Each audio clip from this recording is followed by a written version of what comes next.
Aisha radiallahu anha, in the night she woke up. And it was her habit, because she loved Rasulullah so much, to always move her arms around to check if Rasulullah is still lying down beside her. One night, Rasulullah was next to her, and he was leaning on his elbow and looking into Aisha radiallahu anha's eyes until she fell asleep. Then suddenly he slowly got up, put his cloak on, wore his shoes, and he went out of the house. Aisha radiallahu anha woke up and she put her arm out and she couldn't feel Rasulullah next to her. So what did she think? She thought that Rasulullah had left her to go to one of his other wives. So she put on her jilbab and her khimar and went out into the night. She said, no one could see me because I was wearing dark and it was dark night. And I followed the footsteps of Rasulullah sallallahu alayhi wasallam. And where did I find him? I found that he had gone to Al-Baqiyah, the graveyard of the Muslims. And he was standing up with his arms up and his head down, and he was crying heavily. When Rasulullah was alone, that's when he cried the most. His beard was soaked, his chest was wet, and he was making dua for the Muslims of the grave. Aisha radiallahu anha then quickly went back to her room, afraid that Rasulullah would see her. When he came back and arrived, Rasulullah noticed there's something different. And he said, what's different, Ya Aisha? And she got up and said, Ya Rasulullah, I'm sorry. I thought and assumed that you had gone and you were going to betray me. Meaning go to another one of your wives. Rasulullah tapped on her chest lightly, and he said to her, would you assume that the messenger of your Lord will ever betray his flock? Never. Since that day she never thought this about Rasulullah sallallahu alayhi wasallam. One night Aisha radiallahu anha moved her arm around and her hand touched the soles of his foot. Now if you're moving around and you touch the soles of a foot, where would the foot be? I mean, if it's on the ground, you can't touch the sole. So Rasulullah sallallahu alayhi wasallam had his feet up and he was in sujood. And Aisha radiallahu anha feels the soles of his feet and she realizes that he's been praying all night. She looks at him and his beard is soaked with tears. His chest is soaked with tears. What kind of a cry is that? She said to him, Ya Rasulullah, give your body some rest. Allah has already granted you this gift of automatically forgiving everything. You know what he said to her? Should I not be a grateful servant? And you know what dua he was making? Rasulullah sallallahu alayhi wasallam was asking Allah subhanahu wa ta'ala to forgive the believers and to look after them. Rasulullah sallallahu alayhi wasallam, he used to cry for his ummah more than what he ever cried for anything else. One day Aisha radiallahu anha said to him, Ya Rasulullah, can you make dua for me? So he said, oh Allah, forgive Aisha in her secret and in her open. Forgive Aisha for what she has done in the past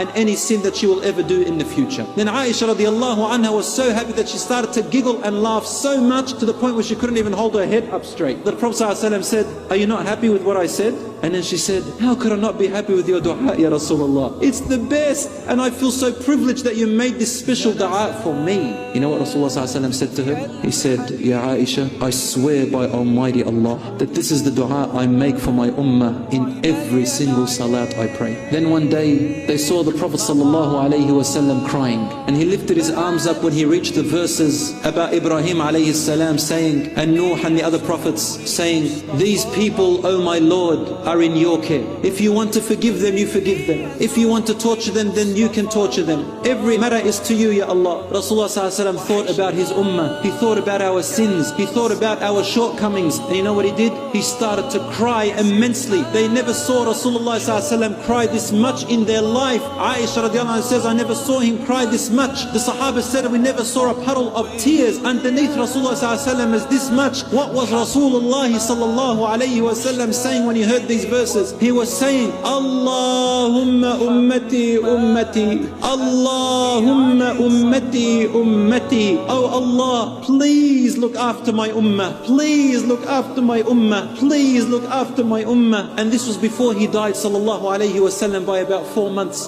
3 months before he died, he went to the grave of the shuhada and the grave of the Baqiyah, and then he made a long dua for the Muslims, and he said to them, you are in Jannah insha'Allah. And then he stopped and said, the only thing I'm going to miss so badly is meeting my brothers and my sisters. Abu Hurairah looked at him and he said, Ya Rasulullah, are you okay? We're here. We are your brothers, your sisters. We're here. Why are you saying this? He said, no, Ya Abu Hurairah, you are not my brothers and sisters. You are my companions. My brothers and sisters, they are not born yet. They are the people who believed in me but never met me. He is talking about us. He said, Ya Abu Hurairah, I will be awaiting for them at the fountain of Kawthar on the day of judgment, and I will call them one by one. I will look at them and I will recognize their faces, and I will say, you,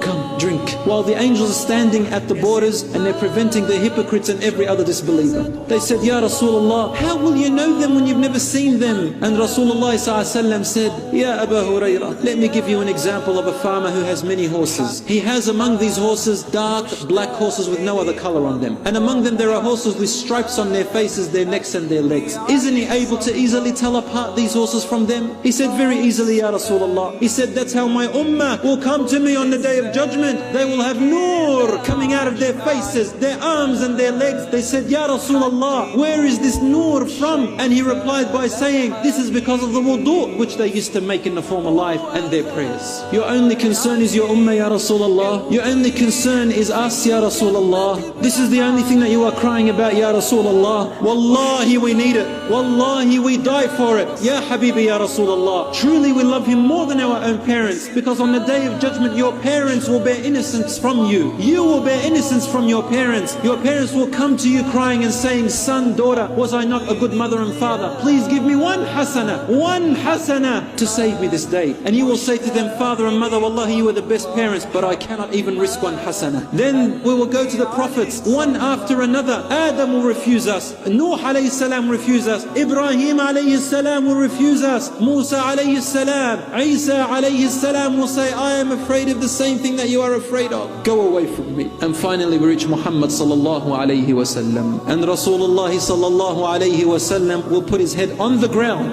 and then he will lift it up and say, standing on the sirat above hellfire, and he will say, Allahumma ummati ummati. Oh Allah, save my ummah, save my ummah. Allah subhanahu wa ta'ala had said to him, Ya Muhammad, irfa' ra'sak, lift your head up, washfa' tushaffa', and intercede, I will give you intercession, was'al tu'ta, and ask for anything I will give you. And what do you think he will ask? He will dare to stand up and say, Oh Allah, my ummah, my ummah.